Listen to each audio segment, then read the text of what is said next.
Welcome back, students. Today is the session 11 of NEET Physics and the chapter is Laws of Motion.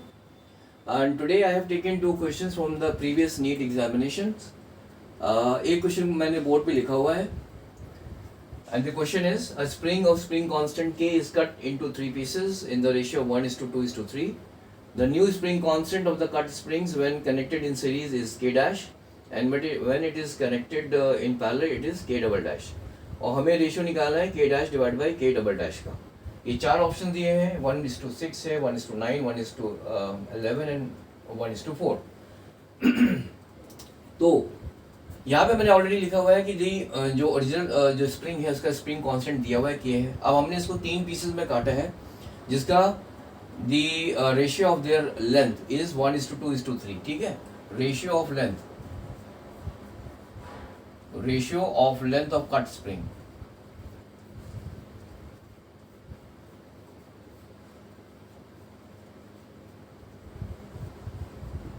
वो आपको दिया हुआ है 1:2:3 हो गया. अब मैं यहां मान लेता हूं कि if length of original spring is equal to L है. ठीक है, तो ये रेशियो क्या हो जाएगा? So it implies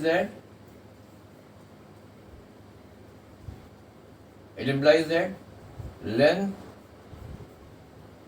of the cut springs क्या हो जाएंगे? Will be that is equal to, ये हो जाएगा आपका L/6, ये हो गया 2/6 L हो जाएगा और तीसरा हो जाएगा 3/6 L और L/6 L/3 and L/2.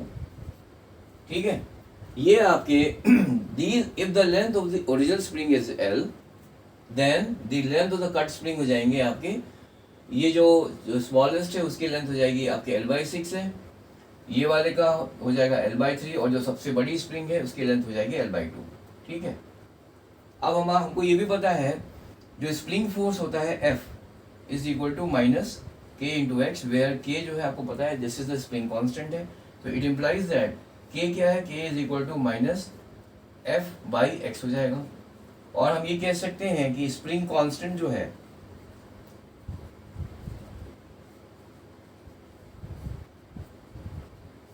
is inversely proportional to the length of the spring.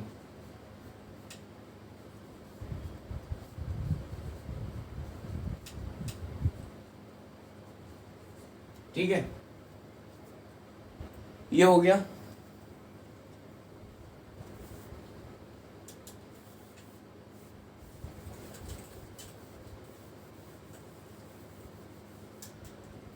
सो अभी ये हमारी जो है this is the length of the these cut pieces. अगर हमारी जो ओरिजिनल जो स्प्रिंग है उसकी लेंथ अगर L है तो और स्प्रिंग कांस्टेंट जो है which it is this is inversely proportional to the length of the springs.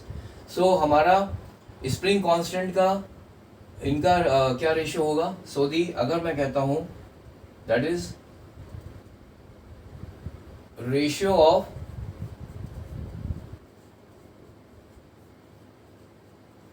of spring constant of cut springs, वो कितना हो जाएगा? इट विल बी, यहां पर हो जाएगा, आप ध्यान से देखें, अगर हमारा स्प्रिंग जो है आपका, अगर जो ओरिजिनल स्प्रिंग की जो हमने जो दैट स्प्रिंग कांस्टेंट है वो K है. सो मेरा जो spring the ratio of spring constant of the cut spring यहाँ क्या है? It is inversely proportional to the length of the spring. So यहाँ पर हो जाएगा मेरा, यहाँ पे देखिए क्या है, ये आपकी this is the length of this is the length of the smallest spring. उससे बड़ी वाली का जो है वो आपके L/3 है और सबसे जो बड़ी है वो L/2 है. सो इसका जो रेशियो ऑफ स्प्रिंग कांस्टेंट क्या हो जाएगा? It is inversely proportional to the length of the spring. So it will be equal to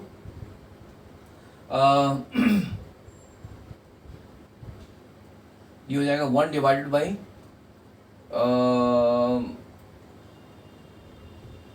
it will be equal to 1 divided by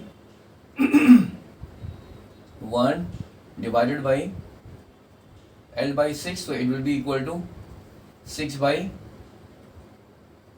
L, ठीक है, which will be equal to, इसके बाद में इसका कितना हो जाएगा, it will be 1 divided by this L by 3 हो जाएगा, so हो जाएगा 3 by L, और ये आपका हो जाएगा, ये हो जाएगा आपका 2 by L, और हम इसको कह सकते हैं the ratio will be equal to 6:3:2, ठीक है, ये हो गया। अब हम आते हैं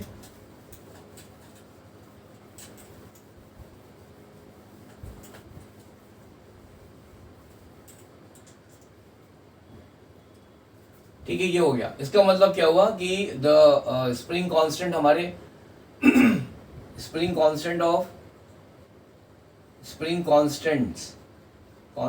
springs of cut spring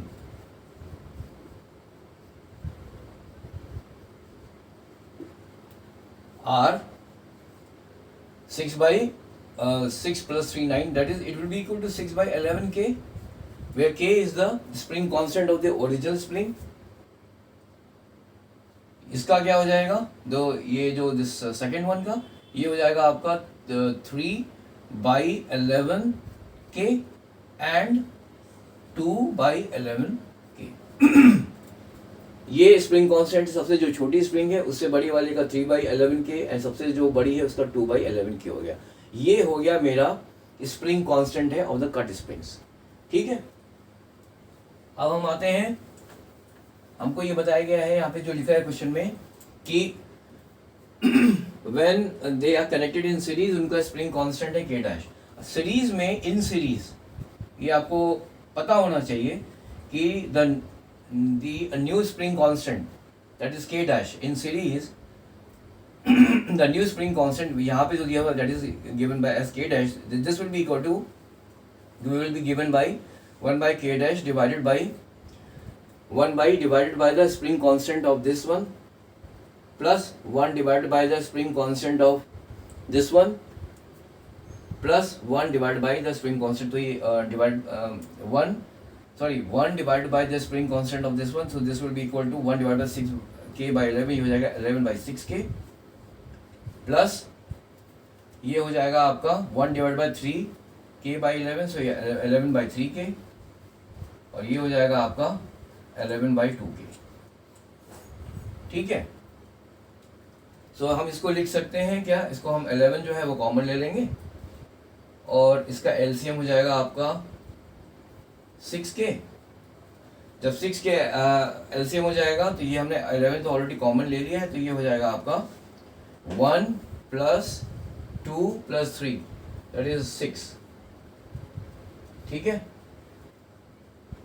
So it implies that 1 by k dash will be equal to, ये कैंसिल हो जाएगा 11 by k, और k dash will be equal to k by 11, ठीक है। k डैश की मेरी वैल्यू आ गई ये, और इसको मैं यहां लिख लेता हूं ऊपर, k dash is equal to k by 11 जो हमने निकाल दिया है। अब हम आते हैं पैरेलल में। इन द पैरेलल कॉम्बिनेशन स्प्रिंग में क्या होता है, इन द सीरीज कॉम्बिनेशन क्या होता है, अगर ओरिजिनल स्प्रिंग का मान लीजिए एक स्प्रिंग है जिसका स्प्रिंग कांस्टेंट k है, जैसे यहाँ पे दिया हुआ है, now it is cut into 3 pieces, यहाँ पे जैसे 3 पीसेस में दिया हुआ है, मैं कहता हूँ लेट अस से it is cut in, may be it can be cut in many more pieces. तो अभी ओरिजिनल स्प्रिंग का स्प्रिंग कांस्टेंट k है, एंड नाउ लेट अस से I have cut this spring in 4 pieces, और सबका अलग अलग है स्प्रिंग का, एक का है k1 है, एक का k2 है, एक का k3 है, और एक का आपका k4 है। So in series the new spring constant, ठीक है ना, will be given by, that is let's say the in series the new spring constant is k dash, it will be equal to 1 by k1 plus 1 by k2 plus 1 by k3, ठीक है, plus 1 by k4, ठीक है। तो ये इस प्रकार से दिया जाता है, प्लस इफ देन अगर और भी ज़्यादा इसके पीसेस हैं तो similarly we will write this equation, ठीक है ना। तो ये है आपका सीरीज में। पैरेलल में क्या हो जाता है, अगर this new spring constant let us say अगर यहाँ पे लिखा हुआ k double dash, so it will be equal to k1 plus k2 plus k3 and so on, ठीक है। Where k1 k2 k3 are the spring constant of the cut pieces और the cut springs. So ये हो गया मेरा spring constant of the cut springs are ये। अब हमारा सीरीज में होगा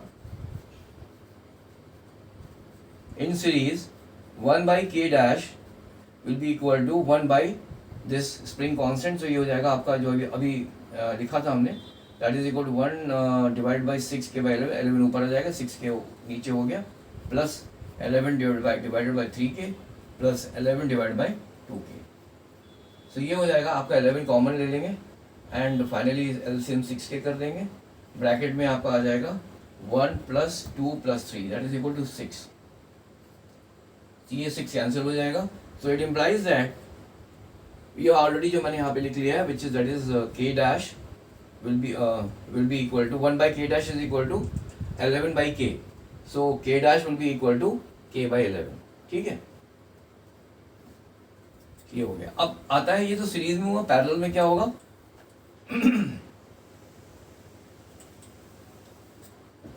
in parallel the new spring constant जो कि यहाँ पे k डबल डैश दिया है that will be equal to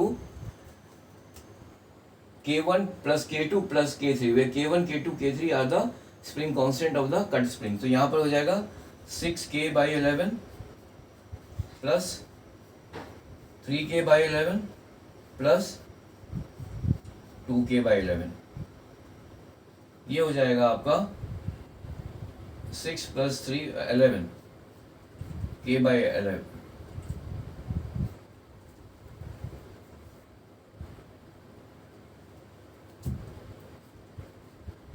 k dash, सो ये हो गया 6k by 11, 3k by 11 plus 2 हो जाएगा, so that is equal to k, ठीक है। ये हो गया।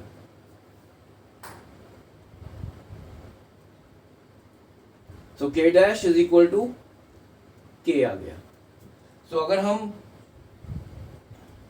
और हमको ये पता है कि जो k डैश है तो k double dash is equal to k dash की वैल्यू है हमारे पास में है k बाई 11, यहाँ से देखिए ये हम लोगों ने जो निकाला है। सो ये आपकी हो गई, ये आपको हमें दो वैल्यूज हमको मिल गई हैं। So what we will do is now we will simply divide these two spring constant. तो यहाँ पे हम लिख लेते हैं यहाँ पर इस जगह पर दैट इज हमें निकालना है k डैश, तो k dash upon k double dash, k dash कितनी है k by 11 divided by k, ये आ गया।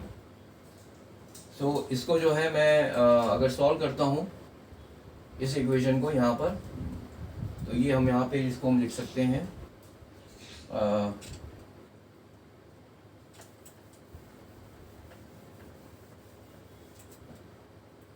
ये हो जाएगा आपका k dash divide by k double dash which is equal to k by 11 dot k और we can it is equal to 1 by 11, ठीक है। सो और we can say that this k dash upon k double dash is equal to 1 dot k।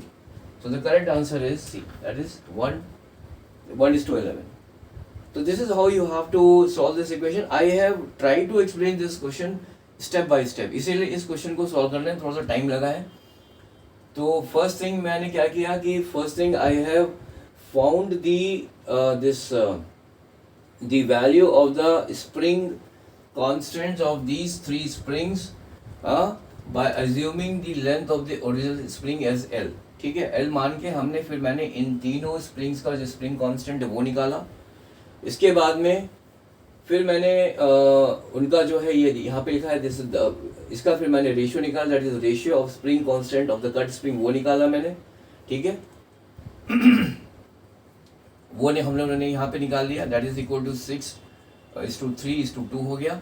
और इसके बाद में फिर आपको सीरीज में मैंने आपको बताया, इन series the spring constant of the new that is the new spring constant of these cut springs when they are connected in series, उसका फॉर्मूला होता है 1, that is अगर ये k dash is the new spring constant in series then that will be equal to 1 by k1 plus 1 by k2 plus 1 by k3 and so on.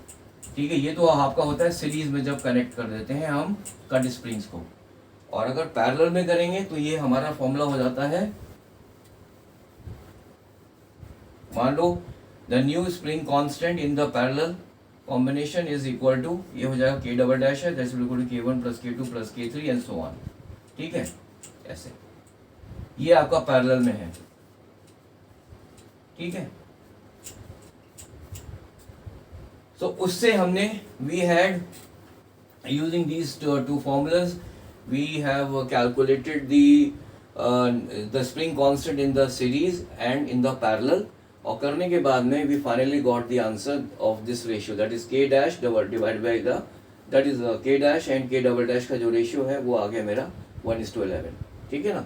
so k dash divided by k double dash is equal to 1/11 और 1:11. ठीक है. सो इस question को थोड़ा solve करने में मैंने step by step किया था, then that is why it has taken longer time.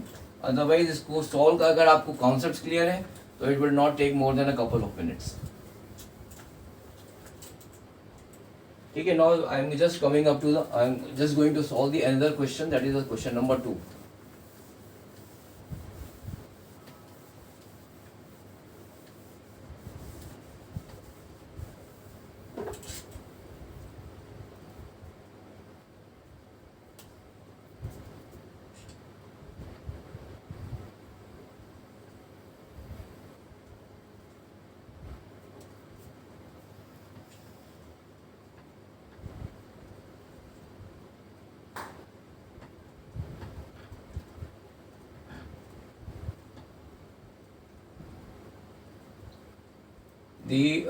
The question is the angular acceleration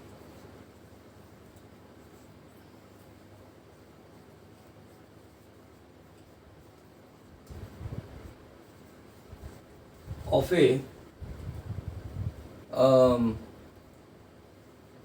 disk of radius 50 centimeter. The angular acceleration of a disk of radius 50 centimeter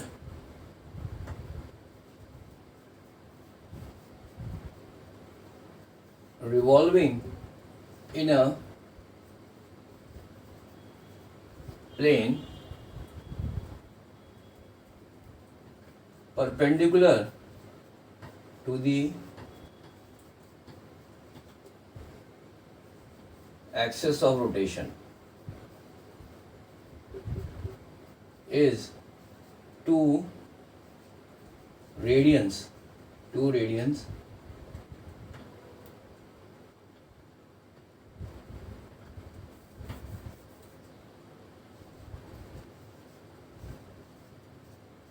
ये दिया हुआ है. The angular acceleration of a disk of radius 50 centimeter revolving in a plane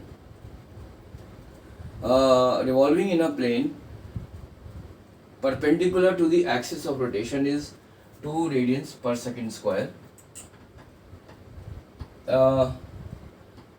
The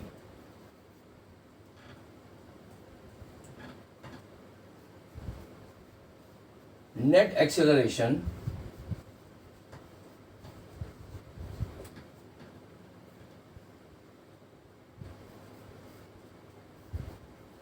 at time t is equal to 2 seconds.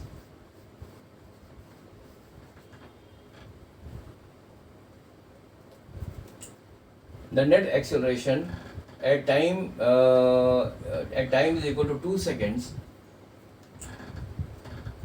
is, they have given 4 options.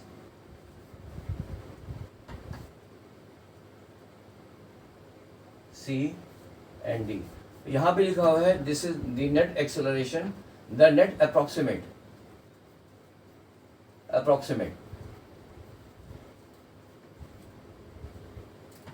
the net approximate acceleration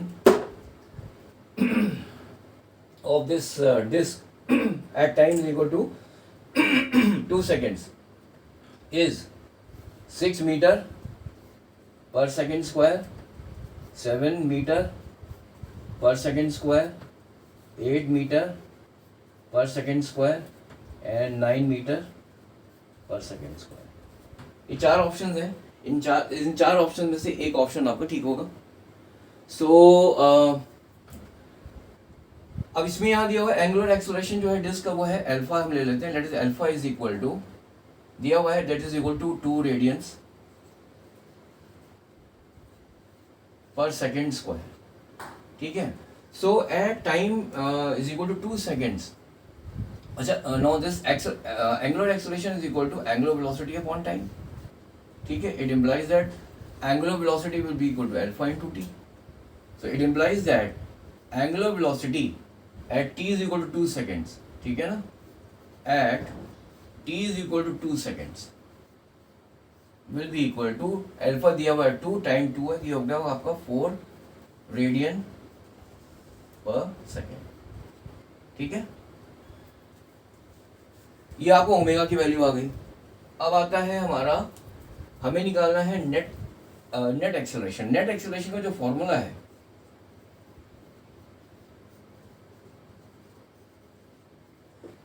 that is equal to under root of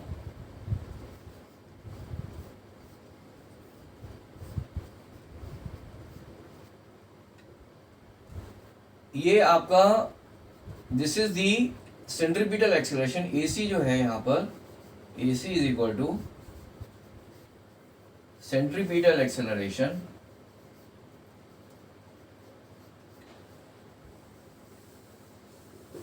and AT जो है this is the linear acceleration.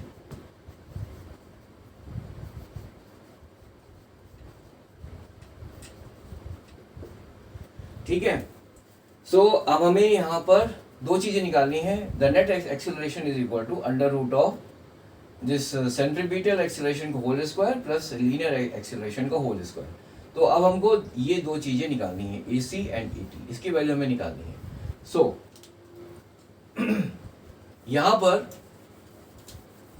हमें दो चीज पता हो गई है. एक तो हमको अल्फा दिया हुआ है that is 2 radian per second square, और हमने ओमेगा निकाल लिया है at t is equal to 2 seconds which is equal to 4 radian per second. This is omega is at t is equal to 2 seconds.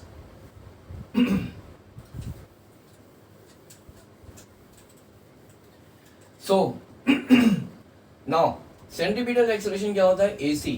This is given by v square by r, where v is the linear velocity and v is equal to r omega. So r omega को whole square कर देंगे divide by r, तो ये हो जाएगा आपका omega square r. So centripetal acceleration क्या होगा at t is equal to 2 seconds हमारा, which will be equal to omega की वैल्यू हमारे आ गई 4, तो 4 का होल स्क्वायर कर दिया. And this is the radius of this disc. Radius कितनी है? 50 सेंटीमीटर है, तो मैं इसको मीटर में कन्वर्ट करूंगा 1/2 हो जाएगा. तो this is equal to 8 meter per second square. ये AC की वैल्यू आ गई.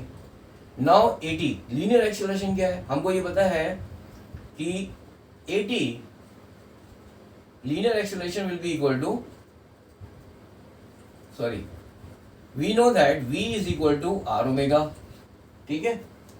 सो it implies that dv upon, if I differentiate it with respect to time, so dv upon dt will be equal to r d omega by dt, which is equal to r omega by t. क्या है? This is the angular velocity है, so this will become angular acceleration. And dv upon dt क्या है? This is basically the linear acceleration. This is v is the linear velocity है, so dv upon dt will be the linear acceleration. So linear acceleration को मैंने यहाँ पे लिखा है AT, तो AT is equal to r alpha, so which will be equal to 1/2 into angular acceleration क्या है मेरा 2, which is equal to 1 metre per second square. ठीक है, तो मेरे पास में दो वैल्यूज आ गई, लीनियर एक्सीलरेशन भी निकल आया और मेरा सेंट्रीपिटल एक्सीलरेशन भी मैंने निकाल दिया। ठीक है, now I will be using this formula, that is net acceleration is equal to under root of, this is the net acceleration is equal to under root of centripetal acceleration का whole square plus linear acceleration का whole square, so this will be equal to under root of, AC की value कितनी आई 8, तो 8 into 8 हो जाए 64, 80 की value 1 है तो ये आपका 1 स्क्वायर 1 हो जाएगा, which is equal to under root 65। So this is approximately equal to 8 meter per second square, क्योंकि 8 into 8 is equal to 64, so this value is slightly more than 8। ठीक है, तो यहाँ पर लिखा हुआ है कि the net approximate acceleration at time is equal to second क्या होगा, तो this 6 7 8 9, so the net approximate acceleration will be equal to 8 meter per second square. ठीक है ना, ये आ गया मेरा, तो because under root 65 is very close to 8 meter per second square, so this is the approximate value of under root 65, so the correct answer will be equal to 8 meter per second square. ठीक है ना, so this is how this question has to be done. The most important thing is here is that you should know the formula for the net acceleration, then ये जितने भी formulas मैंने यहाँ लिखे हुए हैं, ये I think most of the students are knowing about it, but most important thing here is that you should know the method of solving this problem. Method solving का मतलब ये है कि आपको कैसे स्टेप बाय स्टेप प्रोसीड करना है इस क्वेश्चन को सॉल्व करने के लिए, वो इम्पोर्टेंट है। ठीक है, सो क्वेश्चन आसान है, the only thing is that you have to apply the correct step by step procedure of solving this problem. ठीक है, और इम्पोर्टेंट एक और है कि this formula is important for you should remember this one. ठीक है, बाकी formulae I think everybody knows about it, so उसमें तो आई डोंट थिंक दैट कुछ आपको ज़्यादा बताने की ज़रूरत है, बट ये भी formula I think everybody must be knowing about it, but however if some of you are not knowing about it, then this formula is important if you want to means this net acceleration is equal to the under root of centripetal acceleration का square plus linear acceleration का whole square, और ये आपका that is the under root of centripetal acceleration का square plus linear acceleration का square. ये formula बहुत important है, और बाकी जो स्टेप बाय स्टेप हमने इस क्वेश्चन को सॉल्व कर ही लिया है, इसमें कोई इश्यूज नहीं है, तो question is easy. The only thing is that again मैं फिर से बोलूँगा कि नीट एग्जामिनेशन में 1 मिनट में एक क्वेश्चन सॉल्व करना है, दैट इज इंपॉर्टेंट। अगर आपको स्टेप बाय स्टेप प्रोसीजर पता है, you can usually solve it in 1 minute, आप आराम से इस क्वेश्चन को 1 मिनट में सॉल्व कर सकते हैं। So thank you very much for giving your time for this session, and very soon I will be coming up with another session, that is session number 12 on the same from the chain, means I will be discussing a couple of questions from the same chapter in this session number 12. So thank you very much and have a nice day, bye.